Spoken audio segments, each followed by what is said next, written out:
Testing, 1, 2, 3, testing, 1, 2, 3.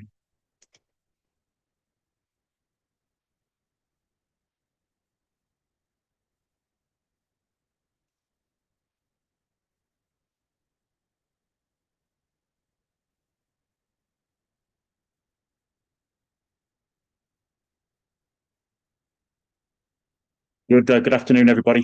Good afternoon, and welcome to Paul's Monday Market Update, number 205 for Monday, the 24th of November, 2025. I hope you're all well. Hope you've had a good weekend. Hope you're ready for what will probably be an interesting week ahead for many different reasons, but more of that later. If you're joining us on the live stream or if you're joining us in the Zoom room, it would always be great to know that to confirm that you can see the slides and you can hear my voice, that the tech is working in our favour rather than fighting us. For those of you joining us for the first time, the Monday Market Update is just that. It is me flying through as much as I can cover in the next 25 to 30 minutes, looking at strength and weakness within the FX markets and indices and commodities markets, looking at a few charts of interest that you might want to add to your watch list, and then a look at how live markets are shaping up for the rest of the week. It is not a signal service. It is not a trade recommendation service. It's just me showing you what I'm looking at, which might be of relevance or of interest to yourselves. As always, you are very welcome here, but just remember that you're always responsible for your own trading decisions.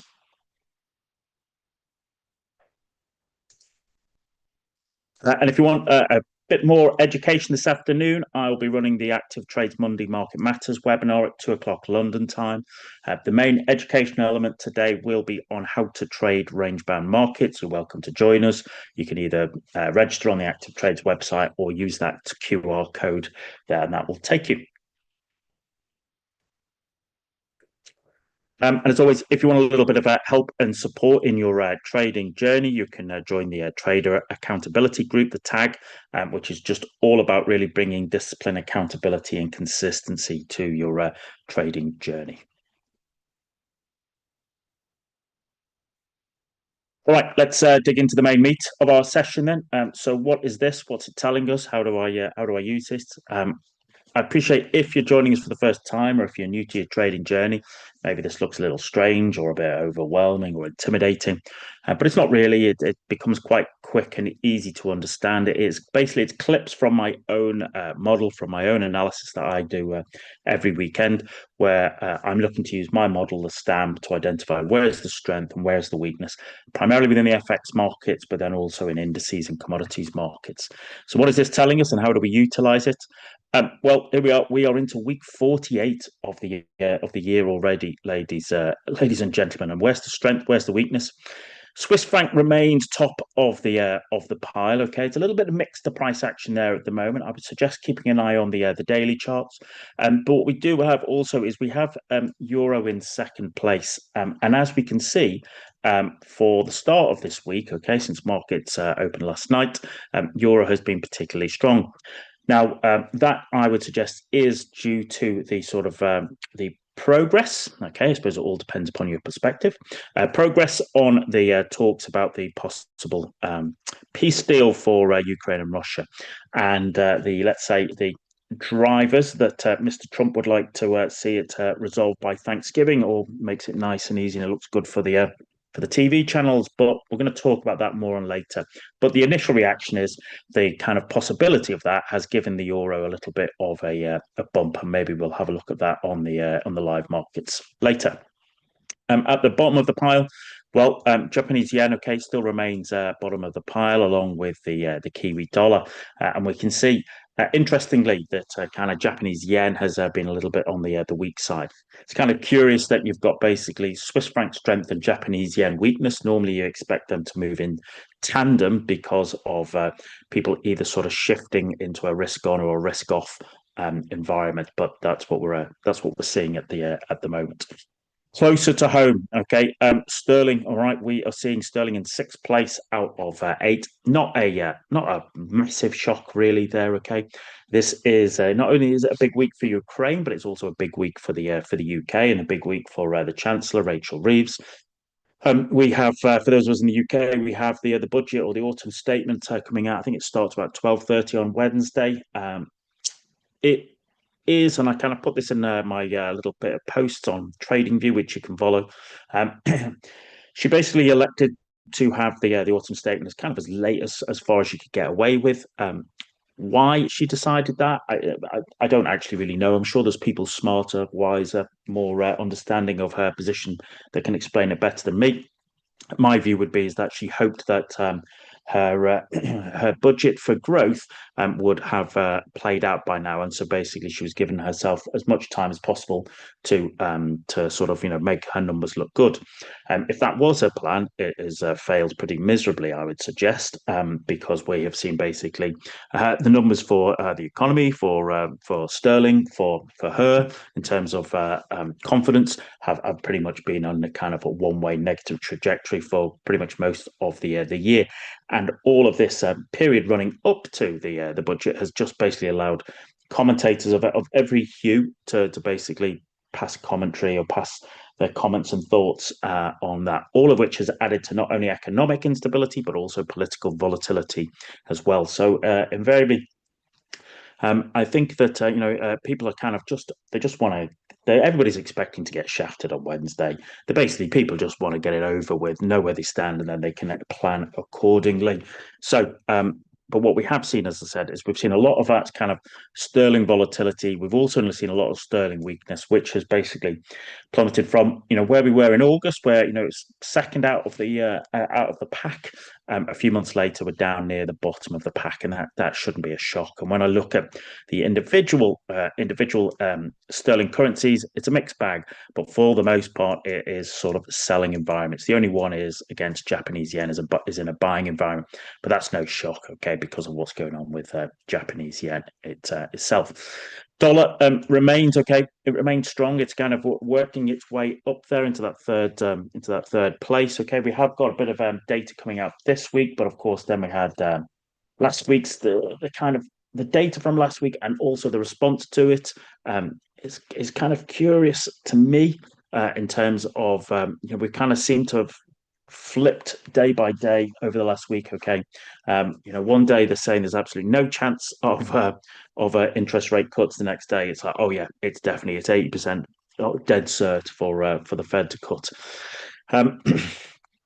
It literally flipping a coin at the moment. Okay, so you basically look at what the price is telling, and we will look at the dollar index in a moment to get a view on where the dollar really lies, as well as those US indices. Speaking of which, when I look at the overall US indices, they are all in tactical short positions at the moment, okay, or environments rather. DAX as well, which we'll all look at. Okay, they're all in tactical shorts. We did have a little bit of I don't know what you call maybe kind of payday Friday relief rally there on Friday, but as I said, most of the part we are still in that kind of tactical short. FTSE remains in a kind of a strategic buying environment. We'll see what that's like at the end of this week. A lot of that I think is due to that sterling weakness. Remember, the FTSE 100 is not really a terribly good indicator of the UK economy. Most of those companies there are global companies that generate revenues and profits overseas. So the weaker sterling gets, the better their numbers look. So hence why FTSE has sort of, for the most part, up until recently, been in a good uptrend for most of 2025. But as I said, not because of anything that's happening in the UK. ASX is strategic. Is a tactical short for me as well. And VIX, okay, the VIX is bearish. Okay, it finished last week above 20, and Bitcoin, okay, is strategic short. Okay, and then that has been quite some chart which we looked at last week. Okay, didn't we? And we'll have a little look at that at the moment. So we're going into an interesting week. An interesting week for Ukraine, interesting week for the UK. We also, of course, have a kind of shortened week in the sense that, of course, the Americans will have Thanksgiving on Thursday. So, whilst we have got a bit of US data tomorrow, okay, and some data on Wednesday, etc. Thursday will be quiet, and Friday will be a bit of a strange day because it always is a little bit. So it's going to be an eventful week. All right, it's going to be an eventful week. So make sure, as always, that you're on top of the news flow, you're on top of the order flow, and you're on top of your on top of your risk management. Okay, let's have a look at a couple of charts of interest. First one is EWU. How would you pronounce that? Yeah, EWU. Okay, EWU, which is the iShares ETF for the United Kingdom. Okay, so a little bit different than the just looking at the FTSE. Okay, or just looking at sterling, which we will do in a moment. This is the daily chart of, as I said, the United Kingdom ETF. And as I said earlier, if you look at this for most of the year, okay, certainly for kind of the start of the year, we were in a little bit of a nice uptrend, and of course we had the Trump tariff shenanigans there.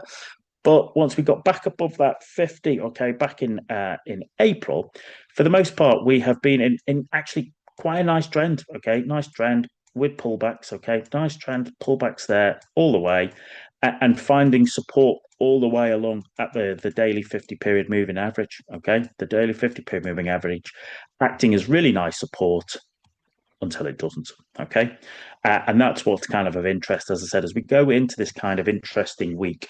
We had a little bit of a flush to the high there, and we've now fallen beneath the sort of the daily 50. And as I said, everybody, the world and his wife, is waiting to see what Rachel has to say on Wednesday, whether it'll be worse than expected or whether she has to pull back, okay, on some of her ideas. We shall wait and see. But now I look at, okay, is that 50, which has acted as fantastic dynamic support, acted as great dynamic support on that uptrend, does that now flip, and do we now go from it being support to being resistance? Do we get a little bit of a pop up there, okay, when maybe Wednesday is everybody gets shafted, but people don't get shafted as hard as they were expecting. So there's kind of a little bit of a relief rally on the kind of Wednesday. And then on the Thursday, Friday, everybody sits there and goes, hang on a minute, we are getting properly shafted here. And basically sentiment just tanks, and we drop down towards that kind of 40 area, right, where the daily 200 period moving averages.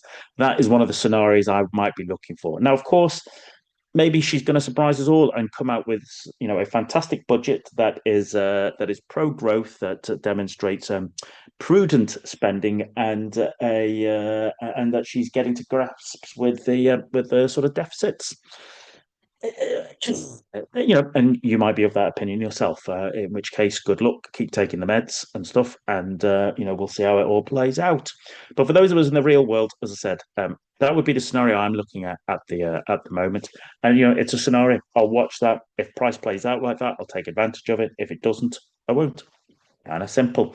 But as I said, an interesting week for both Ukraine and the United Kingdom. So basically, anyway, start with the UK. Is basically that's what we're going to see, and I'll be intrigued to see how that plays out over the rest of this week.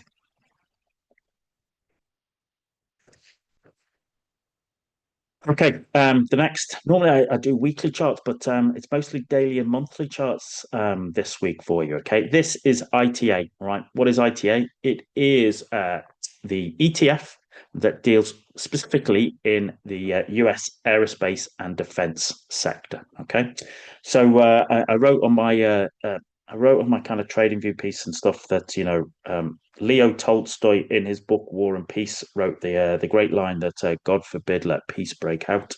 And that War and Peace is all about the Napoleonic Wars. Not massively too far away from where we are experiencing another war there. And it might be said that people who have been shareholders of US defense stocks might also have that similar sentiment of God forbid let peace break out, because what we might see is a drift lower in defense stocks, both in the US and also in Europe. And that's one of the areas I like to keep an eye on and cover. And there was just too many for me to talk about today. Okay, I suggest go and check out them yourself. Have a look at a few of those European defense stocks, and you will see that basically they're kind of in the same trajectory. Okay, as we see here on ITA. Okay, namely, we have had a fantastic run. Trump tariff tantrum. There you go. Try saying that. All the T's. Once again, supported by the daily 50. Looked like it was going to bounce off it. And then we had PO20, okay? And basically, at the last week, we had a real big sell-off, and we finished that kind of week beneath 200. So once again, let me just clear this up. Once again, is this a case of, that if we do get a peace deal, maybe we get a little bit of a relief rally, and then we kind of drop our way down to kind of 185. That's the scenario I would be looking at.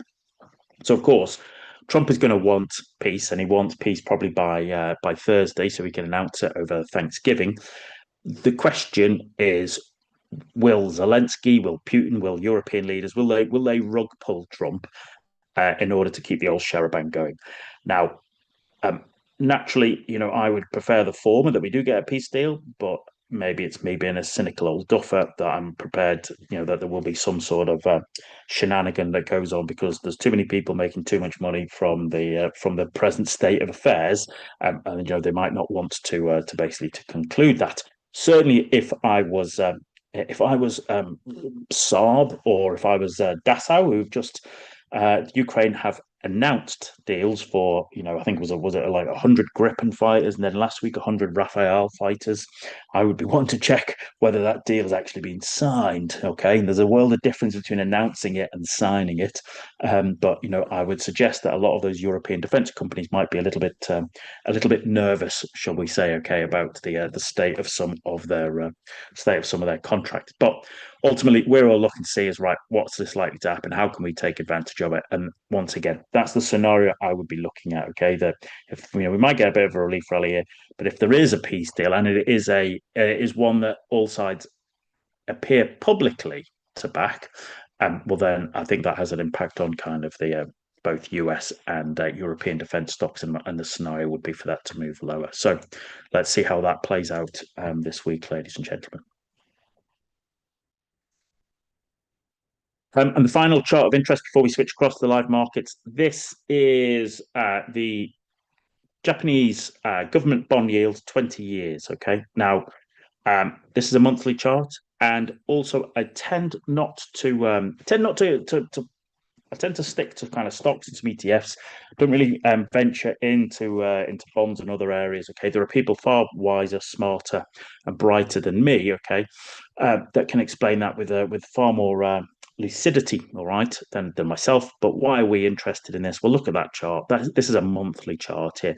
People are starting to get nervous, all right? People are starting to get nervous about the sort of the state of not only the Japanese economy, but in particular, Japanese government spending and the Japanese government trajectory, shall we say. We have, of course, a new prime minister in Japan who is bringing out new ideas, and has announced last week, I think it might be is it 23 trillion yen stimulus package. If I have the numbers wrong, please feel free to correct me on that. No problem. It's a big stimulus deal, okay? But why are they interested in it? Why is this of any relevance or importance to us? Well, in the good old days, actually 20 years ago, you would have a thing called a carry trade, and you still do. But 20 odd years ago, there was lots of people who basically did very, very well in the FX world by basically borrowing in Japanese yen, where the interest rate there was about 0.5%, and then basically you stuffed your money in New Zealand dollar, which was giving out about 8.5%. So you were net 8% to the good over the year. Now, of course, you might say, well, that's not too exciting, Paul. But if you're managing a few billion, well, 8% on a few billion, okay, and probably capital appreciation because every man and his dog was doing the same. Well, then basically that was actually a nice little earner for not much work, and lots of people portrayed themselves as rock stars in the FX world for basically achieving that. Furthermore, okay, what you also did, what we saw a great deal of was that invariably people would, they would basically either borrowing yen or borrowing Japanese government yields, and then buy American treasuries. And this is where it starts to get interesting, okay? When invariably you're getting no yield on Japanese government bonds, well, then it made sense to buy American treasuries, which, might pay between about 3.5, 4.5, depending upon when and wherever you bought. And that was kind of a safe, easy number. But when we start to see the yields on Japanese government bonds, and remember, Japan, I think Japan still remains the largest buyer of US Treasuries. Once again, please correct me if it's now China or some other people. if you're a buyer, okay, if you're a bonds trader, okay, dealing in Japanese government bonds, and actually rather than investing in US Treasuries, it becomes just as easy to basically invest it at home in Japanese government bonds. Well, then that starts to cause a problem. That starts to cause a problem that basically, and not only do you have that kind of issue with a carry trade, but you also have money coming back to Japan and coming out of the US at a time when they are looking to basically be able to uh, sell more treasuries in a way to basically facilitate their own particular deficits. So that's why people are starting to get worried. People are starting to get interested. For me, just looking at a chart as a monthly chart, that's a beauty, really, an absolute beauty on that monthly chart. We went into that double bottom there. Okay, we then had this lovely bullish engulfing, which also created that higher low, and then really, we had a moving average cross, which not my kind of thing necessarily, but it just gave you confirmation that really we were in that, the yield was in that particular trend. And you can see for yourself, it's just been one-way traffic and it has been accelerating this year. And that's why it started to cause people a bit of concern. Okay, so one to watch. And in particular, as we will look at in a moment, you'll see how that has been affected Japanese yen as remaining Japanese yen, okay, at the well and truly at the bottom of the STAM. Remember, I'm always looking to identify where's the strength and where's the weakness within FX markets in order to use that for my own swing trading positions. Okay, so there you go. So there's charts of interest. I said you might want to add that to your watch list. Okay, you might want to just see how these play out over the next few days, weeks, months. If you'll bear with me for a moment, let's switch across to the live markets and see what's going on there. So just bear with me a moment, and we'll switch across.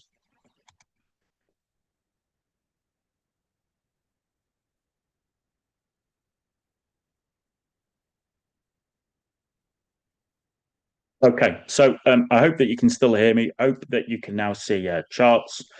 What I've got here is these are some of my kind of indices charts here. So I've got the Dow on the weekly, Nasdaq on the weekly, the S&P 500 on the weekly, the Russell on the weekly, FTSE on the weekly, Nikkei on the weekly, DAX on the weekly, and oil on the weekly. Very quickly, oil, all right, it's remaining beneath 60. Okay, and whilst you might say, well, it's coiling up a bit, Paul. Yeah, I would still have a bearish view on that. Okay, looking at that. But I think probably what we're more interested in is, right, what's going on with those American indices. Okay, and let's have a look for a little bit of a change. Let's look at the Russell. All right, let's have a little look at the Russell. Okay, Russell on the weekly chart here. What we saw is certainly over the last few weeks. Okay, we've seen a little. You can see a drift lower. But what happened is we ran into that weekly blue 20 period moving average. And actually last week we printed quite a nice bullish pinball. It's a rejection candle. It rejected those kind of levels, okay, rejected that 20. And when I go down into the sort of lower time frames, I'm looking at, well, all right, is this an indication that on this daily chart that this kind of trend that we had this fabulous double top and then got beneath the 50, flipped the 50 here, okay, support here, okay, pivoting around it, then it becomes resistance. You've got there, just a bit like what I was talking about, on the EWU and ITA, okay, and we can see we've drifted away. But actually, Friday we started to get a little bit of a clawback on there. Okay, Friday afternoon we kind of rallied a little bit. This is the 4-hour chart. Okay, the 4-hour chart after some of the kind of shenanigans we saw after the kind of Federal Reserve and Nvidia numbers, etc. Here we are kind of sort of just drifting around the 50 on the Russell. Is that going to act, as I said, is that going to act as support? And are we going to get a bit of a relief rally, okay, off the Russell there? And if so, will that happen with the others? Certainly, because what I see here, the same is, last week we kind of bounced off the weekly 20 on the Dow. We bounced off it on the Nasdaq, and we also bounced off it off the S&P.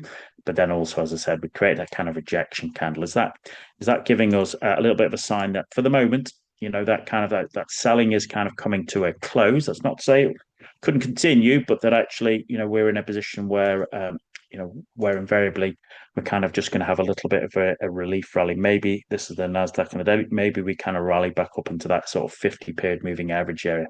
Once again, I've said it a few times today, that daily 50 period moving average acting as really nice dynamic support until it doesn't. all right, until it flips the other way. Okay, that's what you're looking at. Certainly in that kind of 4 hour chart there. Okay, the last couple of weeks, you can see the 4 hour 50s, the direction of travel.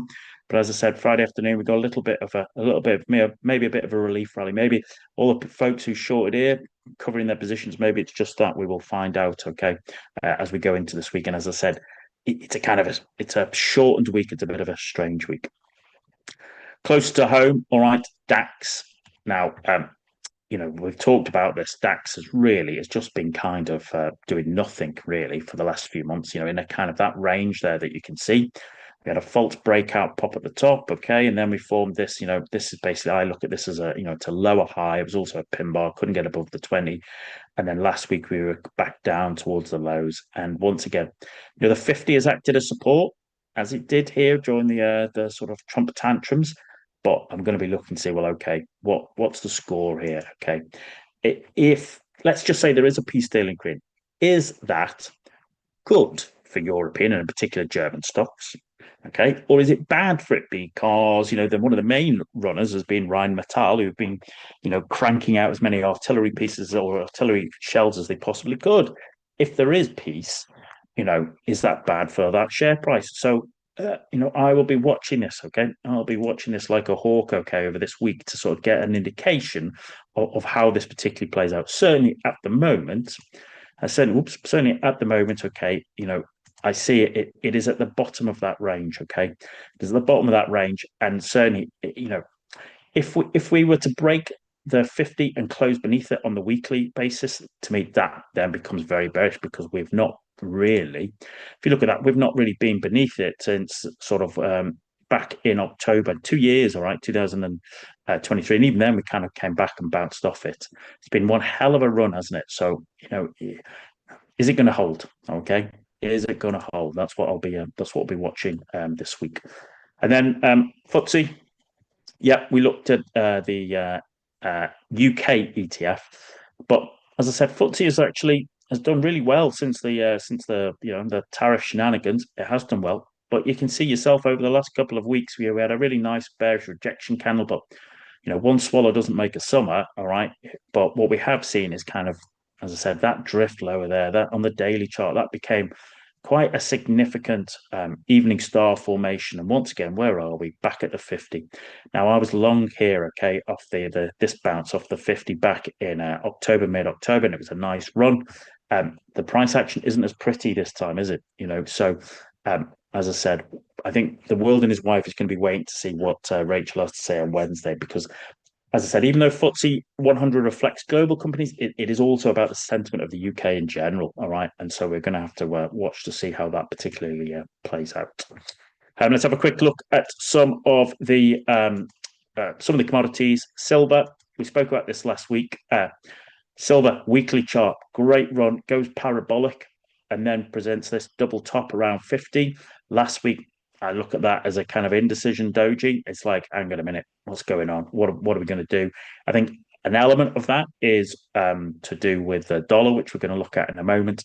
But certainly kind of the daily chart. The daily chart was still above the 50, still above the 20, okay, still above 50.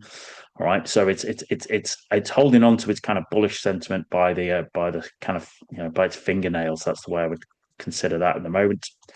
Gold weekly chart, in the same way, I sort of double top, not as clear as the silver, more a kind of I call that a like 1, 2, 3 top. But look at last week, indecision above 4,000. All right, I look at that as an indecision doji candle. We're holding above 4,000. We're holding above the 50. We're holding above the 20. So there is support there. You're looking at, well, okay, what would need to happen for that to either pump it back up to the highs, which I would suggest if there was a rug pull and there's no peace plan, gold goes that way. If there is a peace plan, there is a bit of a sell-off beneath 4,000. That's what I'd be looking at. That's what I'd be looking at there for that. For the crypto bros among us, we spoke last week, okay, was a week, 2 weeks ago, about how price had finally got beneath 100,000 here on the weekly chart. I actually thought we might sort of rally our way back up into this region, back up to 100,000 before we took a leg down. it wasn't having it, not interested. That probably tells you an indication of the kind of the risk sentiment. And you just look at that kind of move there. It's been pretty much one-way traffic. But like most of them, maybe Friday we had a little bit of a Friday. Maybe we got a little bit of did we kind of flush out on the bearishness? All right, let's see how we start this week. Okay. Once again, is a peace deal in Ukraine good for Bitcoin? You decide, ladies and gentlemen. All right, okay. It's yeah, you decide. Who decided that? It might be said that that's kind of seen as a kind of, if there is a peace deal, there'll be, everyone will go risk on, okay, and chase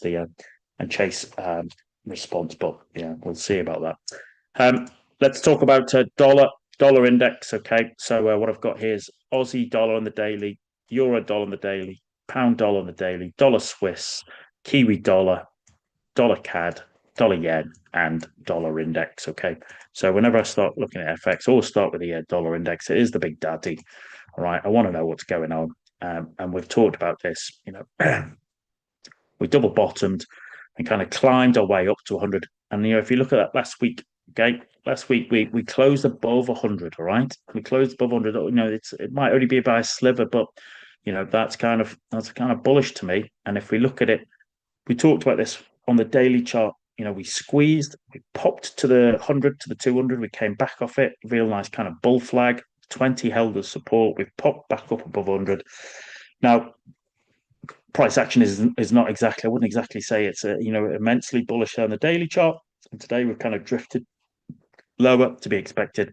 I wonder if, looking at that, would not surprise me as we run it into Thanksgiving, that basically do we drift down to that kind of 99.60 area, all right, and then wait for either A, Thanksgiving to be out of the way, or B, to get some clarity on what's going on in the world. That's the way I would look at it. Certainly, that has kind of plowed its way through there, but I think actually, because of time, what we're going to do is we've had a look at the dollar index. Let's have a look at euro. Okay, we don't talk about it much, but as I said, if we look at it here, there's the daily chart, euro dollars daily. Okay, euro yen, euro Swiss, even euro sterling, euro Aussie, euro Kiwi, and euro Canadian dollar. Okay, it has been a kind of a euro positive day. Okay, I think that is probably any progress on the peace deal. That is where it has had an immediate impact there that we can see on that in terms of euro. And then you're looking to see, well, if it gets traction, does it stay, or is there a rug pull? Then it drops. Okay, and as I said, I'm perhaps being a bit what's the word? I'm perhaps being a bit negative. Okay, I personally would always like to see peace done, but as I said, it might be just me being a cynical old duffer that I'll believe it when I see it, ladies and gentlemen. In the meantime, let's have a look at sterling. Okay, finish on sterling as always. Cable, euro sterling, pound Aussie, pound Canadian, pound Kiwi, pound Swiss, and pound yen.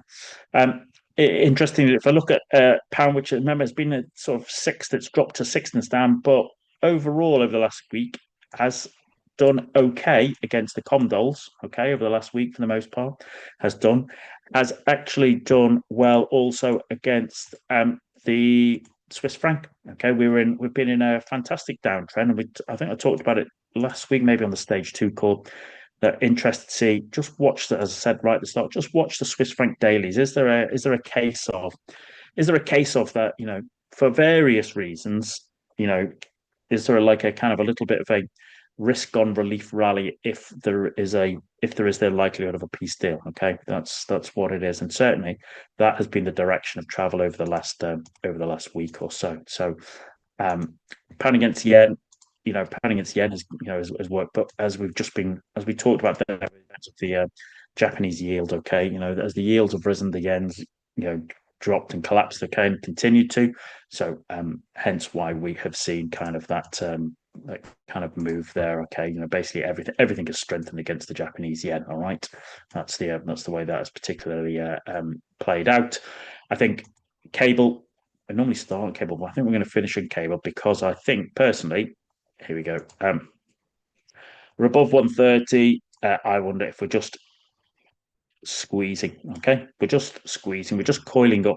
you've got American Thanksgiving, you've got all that peace plan talk, but also then you've got Wednesday, you've got the autumn statement, okay, and I think that's what we will see. Is we will see certainly cable and probably a few of those sterling pairs just coil up over the next day or two, as people get ready to see A, what she's got to say, and B, how markets interpret that kind of budget on Wednesday.